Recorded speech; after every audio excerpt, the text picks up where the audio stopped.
There's nothing there, boys. Hi, Robert. Over here. Hi, Swedish Hey. Television. Hey, mate. You look very cool, confident, methodical in there. How do you assess your own performance? Yeah, I think I let the filling out process go on a little too long in the first round. Started a little slower than I probably would have liked, if in hindsight, but that's always the beauty of hindsight. And then after I gauged the space, controlled it, worked out his range, went to work. Now, yet again, you establish yourself, obviously, after the win, back in the winning column and for contention. Now, what do you see for your own future now? Well, I got to get some revenge on some patisseries that were plaguing me all week. They're just teasing me. And then there's Christmas. But I hear there's rumours of an Australia card. I would love to fight in my backyard. And I think that's the next move for me. As for who I'm fighting, mate, I'm a fiend for progress. I want to go forward. I'm hunting that gold still. So I'm always going to be lurking around, just destroying whoever they put in front of me until I get a chance to gobble up that gold. Now, and final question for me. Seeing how you showed up tonight, now, how did you get back after the double losses against Adesanya and coming back and performing the way you did tonight? I got back in the gym. The boys slapped me out of it. The coaches put me through some hard yards. And honestly, by the end of a camp, when I've given everything to the camp and the coaches have given everything to the camp, you have to fight. You want to fight because otherwise all that work is for nothing. There's no way to gauge what works, what does not work, what gets better, what doesn't. This is my craft. This is what I was born to do. And I'm pretty sure I could take 5 years off doing absolutely nothing and you put me in a cage with someone, I'm going to throw. Thank you. Rob, just funny. Were you a little surprised he kind of did the fake handshake? Just there? Oh yeah, a little. It was grubby. it was just grubby. It was a grubby thing to do. My coaches anticipated him trying to do something like that to annoy me. It did. It did annoy me. It was a grubby act. A lot's made of like his chin, obviously, and I know you knew that going into this fight that he could take a shot. But were you surprised that some of those head kicks didn't seem to get him down to the canvas at all? Not really. It's I wasn't really banking on just one shot putting him away. I wanted to hit him. I planned to hit him for 15 minutes, and I worked relentlessly during the camp to make every shot count, and it did. It hurt him. You could see it in his eyes. You could see it in his movements. You could see him coming out in 2, coming out in 3. He wasn't the same man walking in there, and I'm happy with that. Do you think this performance sort of once again cements that there's this division and there's you and Israel at the top, and then there's a gap between you two and everyone else? I'm the most dangerous man in the division. Israel's the champ. He beat me twice. Hats off to him for that. And he's a great fighter. He really is. And I think stylistically he's a great fighter. I still think I'm the most dangerous man in the division because I win. I win a lot, and I make people hate fighting. Like I take the fight out of them because that's what I do. I get in there and I get to work.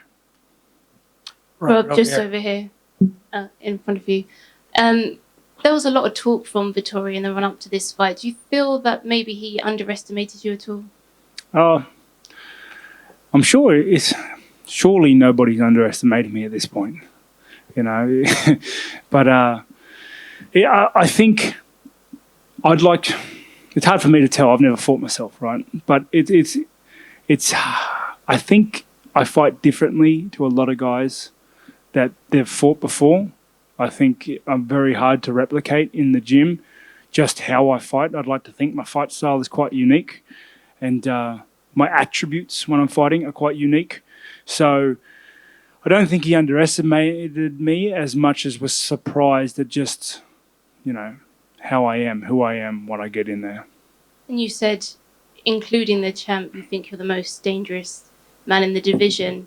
Do you see Izzy holding on to the title against Alex? He's very good, bugger. He's very good. I think like his style of fighting, he's a very good defensive striker, and he has the physical attributes to do it, as well as the talent in the craft, like the eyes, the head for it.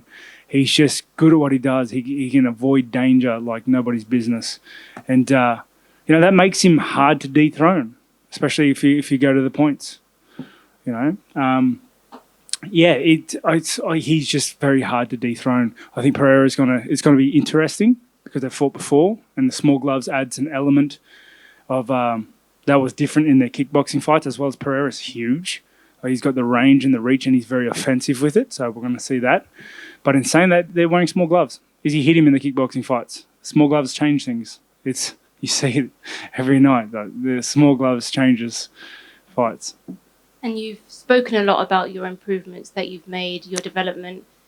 If it does go down for a third time against Izzy, do you believe you're a different fighter to who you were the second time round? Yeah, definitely. Because he knocked me out in the first one, and then the second one was a really close decision that I'm not butthurt about it, but on another day it could have been my win. It's and mentally that's massive. It's very hard to explain how it feels to get knocked out and lose your belt like that. It sucks. There's a bit of a learning process afterwards, a bit of a picking the pieces up sort of process, and doubts and whatnot. And I conquered most of them before that second fight. That second fight, I conquered the rest of them, and I think you could see that in this fight today. Thank you. Congrats. Thank you. Robert, right here to your left. Oh. So you talk about wanting to move forward, and it seems the only problem with that is that you are ranked number 1 already, so that leaves the title. Is the play now then to wait for the winner of Adesanya Pereira? Is there anything else that would make sense? I don't know. I try to stay out of. I don't really deal with the ladder and the rankings, politics, movements, and machinations. It's anybody's business how that works. I got no idea. Never have really worried about it. I just beat the guys they put in front of me. It's been my simple plan since I started the sport. They put someone in front of me, I just beat them. And that's what I do. That's what I'm going to do. I'm lurking. I am lurking for that gold. And I'll be here just waiting for that rematch or the next challenge. But I'm not just going to sit on the sidelines for years and chill. This is what I do for a living. And I enjoy doing it. I like putting on a show. So we'll wait and see. The future is unknown, really. Jared Cannonier lost his opponent recently. It might be a little too soon at its current date, but would there be any interest in that? Negative. It's Christmas first. Got a sore foot as well. Got to stop kicking. It hurts. I kicked him a bit, and my foot's sore now. So I wanna let that heal before I get back in the gym and get to work. And then it's Christmas. You only get so many Christmases, so honestly, there's an Australian card coming up next year that is in my backyard. Obviously, makes perfect sense for me. Thanks very much. Yeah, right here in the middle. So in this fight, when was the moment that you realized that you actually won it? Was it at the decision, or did you know beforehand? Well, you never know you win until the end. So, but I had complete control of the fight at the end of the first round. I didn't feel danger. I just felt free. I felt like I could do whatever I wanted, and kind of did that. It looked like he blocked your kick with the front of his skull. Was that the moment that you actually got hurt with the kick? I got no. Mate. Here's a little, tidbit on how I kick. I fire and forget, mate. I'm not really. There's not a lot of, technical.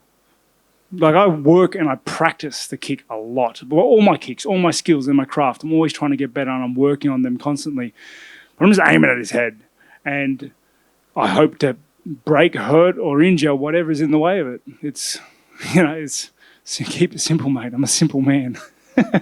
Last question for me. and you told us that you are chasing gold. So, if you had the choice, would you rather have a title fight, or let's say Pereira wins, or would you rather have the rematch against Izzy? Nah, I want to. I want to move up. I want progress. I want progress. I don't have a grudge with Izzy. You know, I got over that. Too old for this now. You know, I'm too old to have grudges like that. It's not personal. What we do isn't personal. This is my craft. This is how I earn a living. I'd like to think we are modern day warriors, gladiators, and this is what we do. So there isn't a personal grudge there. I want progress. I want to move forward. I want to get that gold back. Rob, just to your right here. A lot of people have been taking note of Izzy's performances recently and have been calling him boring as a champion. You've been a champion before. Do you think it's your duty as a champion to still have exciting fights or not? That's a tricky question. Depends what's in the contract. You know, I'm pretty sure he's just paid to win. You know, and that's the most important thing. Whether it's boring or not, you can have the most exciting fight of the night. If you lose, no one's talking about you tomorrow. How was your outlook on that when you're champion? Is that something that you took into note going to the fights? Nah, I didn't really worry about it. And I've never worried about it in my fights because, and I say that because I'm blessed in a way that I fight excitingly. Like I like throwing a lot of punches and kicks and weaving a little bit. It's I'm fortunate enough to have exciting fights. But at the end of the day, winning is all that matters. It's cold as it sounds. Winning is all that matters. If I could just take someone down and hold them down until someone took them home, I would. No, like I love you fans. I love the fans. I love my fans. But I will happily hug someone on the ground for 25 minutes if that gets me the W. That's the sport we're in. And Izzy's a defensive striker. He always has been. And I think the fans don't really, appreciate how good at that he is. You can see comparatively, like I'd like to think a very offensive striker. I'm good at what I do, I'd like to think. And he made it hard for me to hit him. I hit mostly everyone. And finally, you fought all over the world, but it's very, very loud fans tonight. What did you make of the arena? Hats off to Europe. It made it feel like home, honestly. When I walked out, the crowd was going ballistic. It just, took me back to Sydney, you know what I mean? Thank you. Congratulations. Hey, Robert, to your left. You looked so much faster than Vettori during your fight. Were you aware of that speed advantage when you were working on your game plan for this fight? Yeah. I work on my speed every time I get in the gym. And when I say I work on speed, there isn't a specific drill. I punch a lot. Like, I can't explain to you how many jabs and crosses I've thrown this camp. Like, just to get it faster, to get it straight, to get it accurate, to make it hurt. You don't understand how many times I've thrown those punches. That's why it's fast, And that jab worked pretty well, right? Yeah, everything worked really well. It's that's why we work so hard we do all the hard yards, we do all the preparation, and hats off to my coaching staff. This fight there were a lot of obstacles we had to get out of the way on the way here, and we did it. A huge shout out to Justin Lang at Live Athletic. He got me here in tip top shape, fitter than ever, healthier than ever, and it was on his back that we were able to do what we did tonight. Were you surprised by anything from Vettori today? No, I did my research. We worked hard. We worked really hard, mate. I don't just rock up to these fights. We worked very hard, and that's why I had to push the fight back the first time, because I didn't want to rock up with a half. Without any training. It's not the sort of fight. I'm not that fighter, and this isn't the sort of fight you can have with him. You can't come to fight him half cooked. You have to go there to kill him, because that's the only way you're going to get him out of there. Last one. Were you pissed by the fact that he jumped on, Michael Bisping at the end of your fight and he kind of take the microphone? I didn't notice. Sorry. That's fine. Congrats. Cool. Thank you, everybody. Went on a bit of a rant there.